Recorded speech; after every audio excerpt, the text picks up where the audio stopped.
Uhlmann reporting for TTNHD here with AVI FEDERGREEN, producer at FEDERGREEN Entertainment. Avi, can you tell me a bit about Canadian independent filmmaking and the importance of it today? Yeah, we as Canadian filmmakers, I think it's really important to tell Canadian stories, and I'd like to think that the stories that I'm telling are true Canadian stories as far as, they're written by Canadians, directed by Canadians, produced by Canadians, acted by Canadians for the most part. And it's important for us as a cultural entity within Canada to tell these stories, and for audiences in Canada to support Canadian cinema.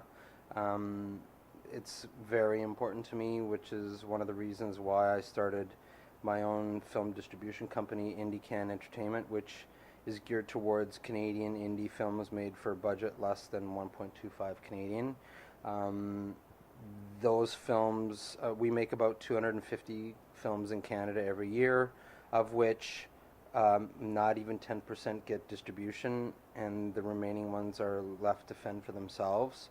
And it's no fault of the distributors in Canada, because they can only take so many films. But because we don't have a ton of distribution channels in Canada, these filmmakers are left to either distribute the films themselves, which most of them don't know what to do, or they basically sit on a shelf and collect dust. And I think it's important to get those films out there.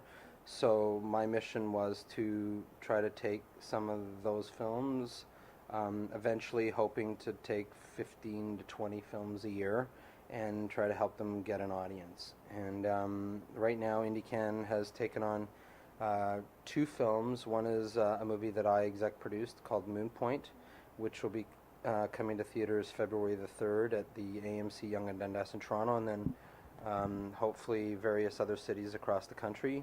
And another film called Peace Out, which is a documentary directed by a friend of mine named Charles Wilkinson, about the Peace River area in British Columbia that is heavily mined for natural gas, and the impact on those residents and the environment.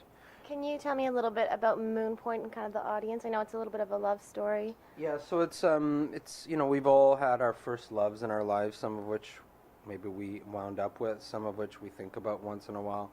And it's about a character named Daryl who decides to go on a road trip with his friend Femur and a tag-along named Kristen to go and find his first love, Sarah Cherry, who happens to be shooting a low-budget horror movie in a place called MOONPOINT. And it's a road movie. It's a romantic comedy of sorts, very much similar to a John Hughes movie of days gone by. Movies like Some Kind of Wonderful, or a movie that I like to refer to quite often when speaking about MOONPOINT is a movie called Garden State. So it's a great little film. It was made low budget through the Actor Tip program. And you worked with Sean Cisterna and Christian Potenza on this? Yeah, so Sean directed the movie. It was written by a great guy named Rob Lazar, and produced by Sean and Christian Potenza. And it will be, like I said, it'll be coming out on the February 3rd in theaters. So. Great. And you're also working on a 3D Canadian film as well. Yeah, so I exec produced a film directed by a woman named April Mullen, produced by April and her producing partner Tim Dorian. It's called Dead Before Dawn. It stars Devin Bostick, Martha McIsaac, Brandon J. McLaren, Kyle Schmidt, and a host of others, including Christopher Lloyd from Back to the Future. And it's the first ever Telefilm Finance 3D movie. And it will be in theaters this year. We've recently finished post-production, and April and Tim have made 2 previous movies, Gravy Train and Rock, Paper, Scissors, the Tosser story. And so I think audiences will really like this 3D effort, and like I said, it should be in theaters this fall. From a producing perspective, were there any major differences as opposed to producing 3D versus regular film? Well, 3D is a much more difficult format to shoot, and it's much more expensive. The budget of this film is nowhere near what the budget would be on a normal 3D movie, but thanks to suppliers like David J. Woods and Red Lab in Toronto that helped us with um, the 3D equipment and the post-production, and we had an amazing crew of people that worked really, really hard and we shot it in Niagara Falls area in St. Catharines, and Port Colborne, and so, you know, I think people will be really impressed with what we've come up with, and you know, it's only because Tim and April have really they devised this vision for the last 3 or so years, with a great script, a great plan, really hardworking people, and a real amazing family that they come from, both of them, that supported them and helped us with the making of the film.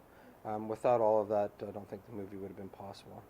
I also have a film that is coming out later this year called Still, written and directed and produced with Mike McGowan, and that's our third movie together. So you must really like working with him. Mike's a talent.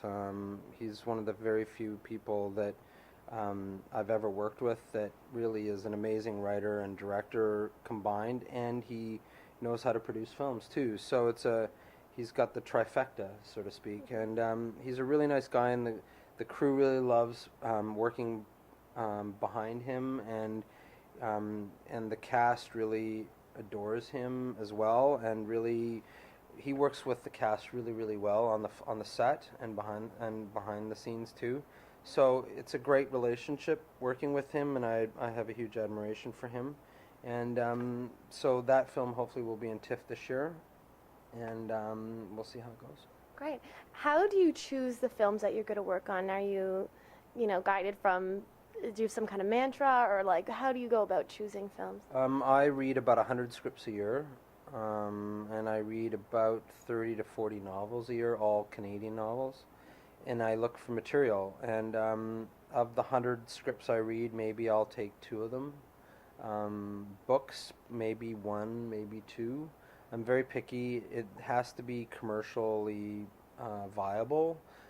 It's like having a baby. You have to be willing to invest years of your life in a project, and so I take it very seriously what I'm about to endeavor upon. And the people that I end up working with, the writers, the directors, and it's a collaborative effort. We're all in this together, and so I'm very careful about the team that I put together. And because again, we have to live together for all these years in making the film. So, I don't look beyond the borders of Canada. I only read Canadian written material, and the directors that I work with obviously are solely Canadian. And I've started to now work with some producing partners because of the amount of work that it takes to make a movie. I've been partnering up with people, and also trying to help emerging filmmakers. So either first-time producers or, producers have only done shorts. I've been trying to, work with them and mentor them and help them. Same thing with directors and writers. They are our future, and it's important to support those people. And so the projects that I'm doing are mostly emerging filmmakers. And if there's one piece of advice you would give to an emerging filmmaker, what would it be? Become a doctor. No. Look, I think it's all about if you have a fire burning in your belly to do this is something that you are empowered to do, be it whether you want to be an actress or a writer or a director or producer, whatever it is, if you really believe this is something you want to do, and doesn't matter what the cost, do it. And because you never want to have a regret. And I have never regretted my decision to get in the business. It's not a money-making venture for me, and it never was, and it never will be. I'm very passionate about what I do, and hope that I get to do it for the rest of my life. Great. Well, and is there a website where we can check out your upcoming work? Yeah, so you can check out from my production side at www.feddergreenentertainment.com. There will be an IndieCan website soon at www.indiecanent.com. I'm also on Facebook for Feddergreen Entertainment or IndieCan or myself. And if you're a filmmaker and you have a project you're interested in me looking at, both either as a producer or as a distributor, I always welcome the opportunity to talk to you. Perfect. And can you go over the screening dates again? Yeah, so MOONPOINT will be released February the 3rd at AMC Yonge and Dundas in Toronto. Look for one-off screenings in various other cities across Canada for MOONPOINT. Peace Out is currently doing a run in British Columbia and soon in Alberta, and hopefully in the east part of the country starting in March 2012. Perfect. Well, thank you so much, Avi, and best of luck in the future. Thank you. I'm Katie Uhlmann reporting for TTNHD Production Live.